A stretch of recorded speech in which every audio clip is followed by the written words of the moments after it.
Assalomu alaykum. Bugun darsimizda boshlang'ich qoldiqni kiritish oynasini ko'rib chiqamiz. Bu oyna aptekadagi mavjud tovarlarni tizimga birinchi marta kiritish uchun ishlatiladi. Buning uchun biz omborning ustiga bosib, boshlang'ich qoldiqni kiritish tugmasini ustiga bosamiz va bu yerda yaratish tugmasini ustiga bosamiz.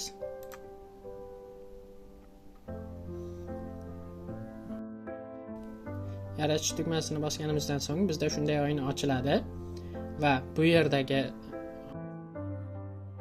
tugmalar bilan tanishadigan bo'lsak, saqlash va yopish bu eng ko'p ishlatiladigan tugma. Barcha ma'lumotlarni kiritib bo'lganimizdan so'ng shu tugmani bosamiz, tizim hujjatni saqlaydi va oynani avtomatik yopadi. Saqlash hujjatni saqlaydi, lekin oyna ochiq qoladi. Agar biz ma'lumot kiritish davomida vaqti bilan saqlashni xohlasak, mana shu tugmadan foydalanamiz.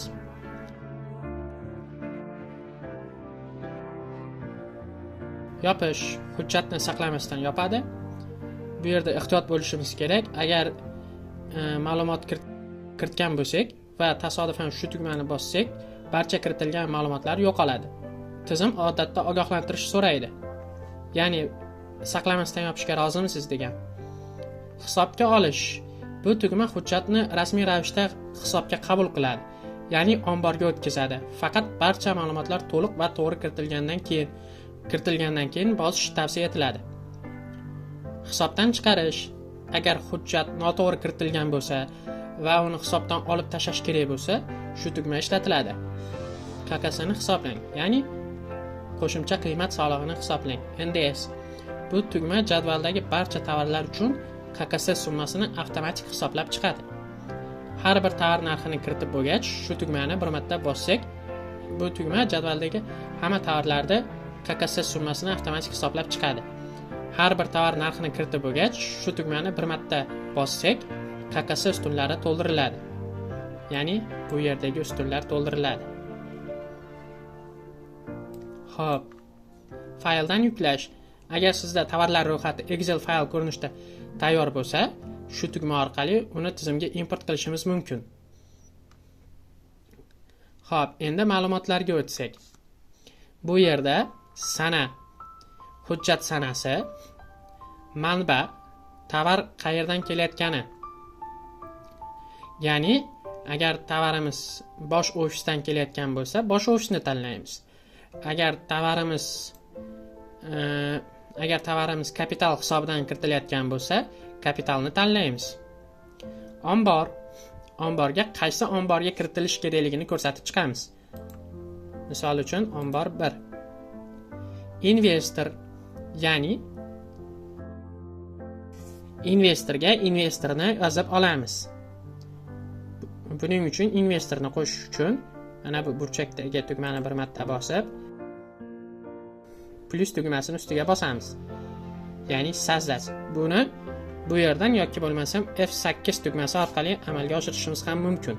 F8 tugmasini bosganimizdan so'ng nomlanishini so'rayapti. Bu yerga dorixona deb yozamiz. Dorixona deb yozamiz. Saqlash va yopishni bosamiz. Mas'ul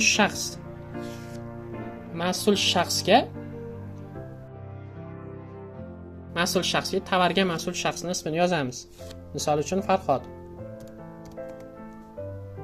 Xo'p.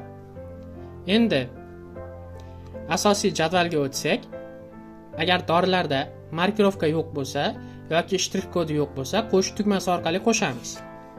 Misol uchun Anzibel dorisini shtrix kodini skaner qilib ko'ramiz. Ko'rib turganingizdek, Anzibel dorisi chiqdi. Endi miqdoriga o'ramdagi miqdori 30 ta donada yozamiz. Misol uchun o'ramdagi miqdori 30 ta ekan. Bizga 3 pachka keldi demoqchi bo'lsak, 90 dona yozamiz. Shunda dastur uni 3 dona deb qabul qilib oladi. Muddatiga dorini yaroqlilik muddatini yozamiz. Xo'p, 08.02.2027-yilgacha ekan. Seriya, bu yerga dorining seriyasini yozamiz. Bu yer ixtiyoriy va savdo narxini yozamiz. Xo'p, shu yerda yana bir narsani aytib o'tishim kerak. Savdo narxiga bitta qadoq narxi yoziladi. Bitta qadoq narxi 30 ming so'm deb olsak, 30 ming so'mda yozamiz. Va u bizga dona narxini chiqarib beradi. Hamda jami summani ham. Va OK tugmasini bosamiz. Shu bilan ko'rib turganingizdek Ansible tabletkasi bizda qo'shildi. Xo'p, endi Krion dorisini shtrixini skanerlab ko'ramiz. Krion kapsulasiga tegishli oyna chiqdi. Bu yerda ham miqdoriga o'ramdagi miqdorini donada yozamiz. O'ramda miqdori 20 ta ekan. Bizga 10 pachka keldi desak, 200 donada yozamiz. Va muddatiga dorini yaroqlilik muddatini yozib olamiz. 12.06.26. Shu yerda yana ahamiyat qilishimiz kerak bo'lgan narsa, agar dorimizning yaroqlilik muddati yetib kelishiga oz qolgan bo'lsa, dastur uni avtomatik sariqqa bo'yab qo'yadi. Agar 26-yilgacha emas, 25-yilgacha, ya'ni muddati o'tib ketgan dori bo'lsa, dastur uni avtomatik qizil rang bilan belgilab qo'yadi. Xo'p, dori 26-yilgacha ekan. Davom etamiz. Seriya bu yerda ham ixtiyoriy va bu yerda savdo narxiga bitta qadoq narxi yoziladi. Bitta qadoq narxini 40 ming so'm deb yozsak bo'ladi. Xo'p, bu yerda mana ko'rganingizdek dona narxi jami summa chiqdi. Va OK tugmasini bosamiz. Xo'p, yana bu yerda aytib o'tishim kerak bo'lgan narsa o'rtacha ustama. Ya'ni o'rtacha ustamani biz o'zimiz avtomatik kirgizib ketishimiz mumkin. Ya'ni biz o'rtacha ustamani 20% deb olsak va bir marta enter tugmasini bossak, dastur o'zi 20% avtomatik ustiga ustama qo'yib ketadi. Misol uchun, Krionni qaytadan kirgizib ko'ramiz. 20% ni ko'rish uchun o'chirishni bosib, yana qaytadan Krion dorisini skanerlab ko'ramiz va Krion dorisi yana chiqdi. Ko'rib turganingizdek, endi bizda ustama 20%. Miqdorini yana yozamiz qaytadan, chunki o'chirib yubordik. O'ramdagi miqdori 20 ta.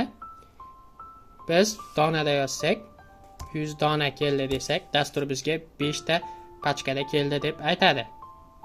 Ya'ni bizga 5 ta pachka kelgan bo'lsa, 100 donada yozamiz. Muddati 12.07.2026-yilgacha. Seriya ixtiyoriy va savdo narxiga 40 ming so'm yozdik. Va enter tugmasini bir marta bossak, bizga ustama hamda tan narxlarini chiqarib beryapti. OK tugmasini bosamiz. Endi agar skaner qilganimizda dori bazada chiqmasa, dorini qo'shib olishimiz kerak bo'ladi. Misol uchun Citramon dorisini shtrik kodini skaner qilib ko'ramiz. Mana ko'rib turganingizdek tovar не найден deyapti. OK tugmasini bosamiz va qo'shish tugmasini ustiga bir marta bosib, bu yerda показать все tugmasi yoki klaviaturamizdan F4 tugmasini bossak ham bo'ladi.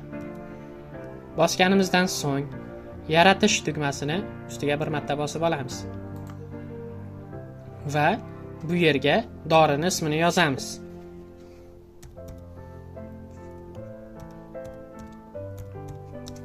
Citramon. Bu yerga guruhini yozamiz. Lekarstva. Ishlab chiqarilgan davlati. Bu yerga dorining ishlab chiqarilgan davlatini yozamiz. Qo'limdagi dori Rossiyada ishlab chiqarilgan ekan. Ishlab chiqaruvchi Ural Biofarm ekan. Va endi bu yerda o'lchov birliklarini kiritib turishimiz kerak bo'ladi. Sababini hozir aytaman.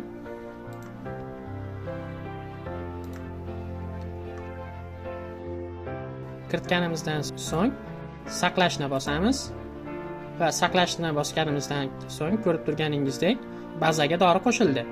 Endi shtrix kodni ustiga bir marta bosib, Citramonni shtrix kodini yoki markirovkasini skaner qilib olamiz. Ko'rib turganingizdek skaner qilib oldik. Saqlash va yopish tugmasini ustiga bossak, o'zi o'lchov birliklarini to'g'irlab oldi va endi atributini to'ldirish uchun yuklashni ustiga bir marta bosamiz va nomlanishini ustiga 2 marta bosganimizdan so'ng atributlarni o'zi to'ldirib oladi. Qo'shib bo'lganimizdan so'ng, agar dorini rasmini qo'ymoqchi bo'lsangiz, rasmni yuklash tugmasini ustiga bosib, dorini rasmini qo'yib qo'ysak bo'ladi. Xo'p, dorini qo'shib bo'ldik. Saqlash va yopish tugmasini ustiga bosib chiqib olamiz va X tugmasini bosib o'zimizni boshlang'ich qoldiq kiritish oynasiga o'tib olamiz. Endi Citramon dorisini skanerlasak, hozir kiritgan Citramon dorimiz chiqadi.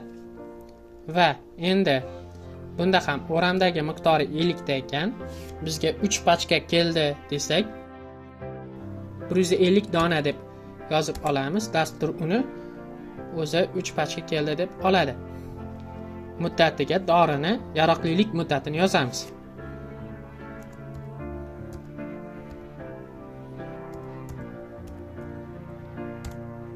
Seriya ixtiyoriy va savdo narxini kiritib olamiz. Taxminan 28,000 so'm kiritdim. OK tugmasini bosamiz va ko'rib turganingizdek Citramon dorisi qo'shildi. Xo'p. Endi hammasi tayyor bo'lgach, saqlash va yopish tugmasini bosamiz. Shunda hujjat saqlanadi va ombor balansi tizimda aks etadi. E'tiboringiz uchun rahmat. Sog' salomat bo'ling.